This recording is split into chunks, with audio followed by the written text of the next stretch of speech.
பல கோடி மடங்கு பலன் தரும் பாதரச லிங்கம்.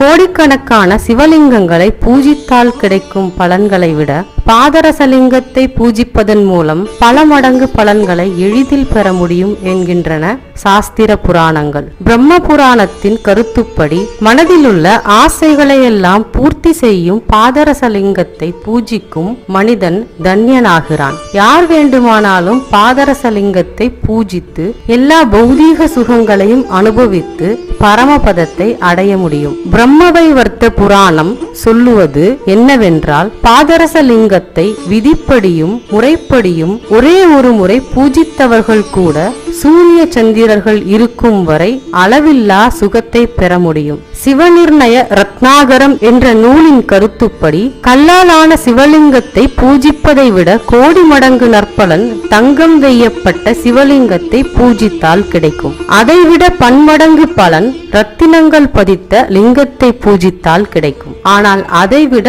பல மடங்கு பலன் பாதரசலிங்கத்தின் பூஜை அல்லது தரிசனத்தாலோ கிடைக்கும். பாதரசலிங்கத்தை விட உயர்வான சிவலிங்கம் உலகில் இருந்ததும் இல்லை, இருக்க போவதும் இல்லை. பாதரசலிங்கத்தை பூஜித்து வந்தால் எல்லா பாவங்களிலிருந்தும் விடுபட்டு முக்தி அடைய முடியும். வாய்விய சம்ஹிதையின் கருத்துப்படி நீண்ட ஆயுள், ஆரோக்கியம், ஐஸ்வர்யம் மற்றும் நம் வாழ்வில் வேண்டுவதையெல்லாம் பெறுவதற்கு ஒரே சிறந்த சுலபமான வழி பாதரசலிங்கத்தை பூஜித்து வழிபடுவது தானாம். 12 ஜோதிர்லிங்கங்களை தரிசித்தவரை விட பாதரசலிங்கத்தை தரிசித்த அதிர்ஷ்டசாலியையே நான் அதிகம் விரும்புகிறேன் என்று சிவபெருமானே சொல்லியிருக்கிறார். சர்வ தரிசன சங்கிரகம் என்ற நூலில் பாதரசத்தை திடப்பொருளாக்கி அதை லிங்கமாக்கி பூஜித்தவர்களுக்கு எப்பொழுதுமே மரண பயம் இருப்பதில்லை. தவிர எந்த ஒரு காலத்திலும் அவர்கள் வீட்டில் வறுமை எட்டி பார்ப்பதில்லை என்று சிவபெருமான் பார்வதியிடம் கூறியிருப்பதாக சொல்லப்படுகிறது.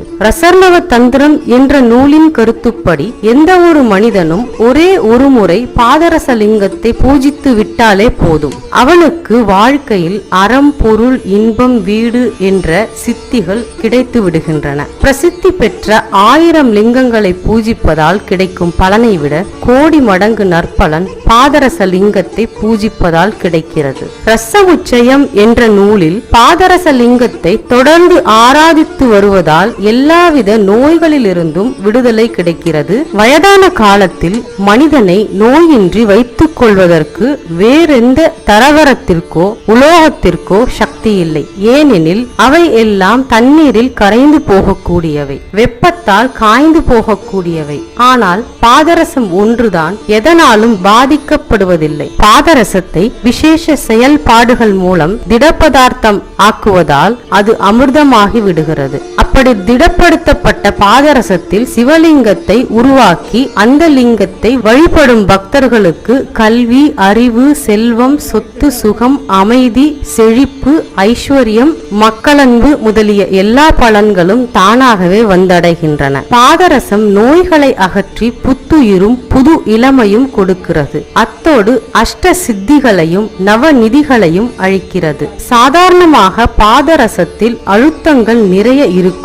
அதை புடம் போட்டு அசுத்தங்களை அகற்றி பிறகுதான் அது திட பதார்த்தம் ஆக்கப்படுகிறது. அதிலிருந்து வடிவமைக்கப்படும் சிவலிங்கம் முழு பலன்களையும் அளிக்க வல்லது. விதிமுறைப்படி தினந்தோறும் அனுஷ்டானங்கள் செய்து பூஜை, அர்ச்சனை, ஆரத்தி முதலிய சேவைகள் செய்து ஆராதிக்க கூடியவர்கள் மட்டும் பாதரச லிங்கத்தை வீட்டில் ஸ்தாபிக்க வேண்டும். வெறும் லிங்கத்தை கொண்டு வந்து பூஜை அறையில் வைத்து விடுவதால் மட்டும் பலன் கிடைப்பதில்லை.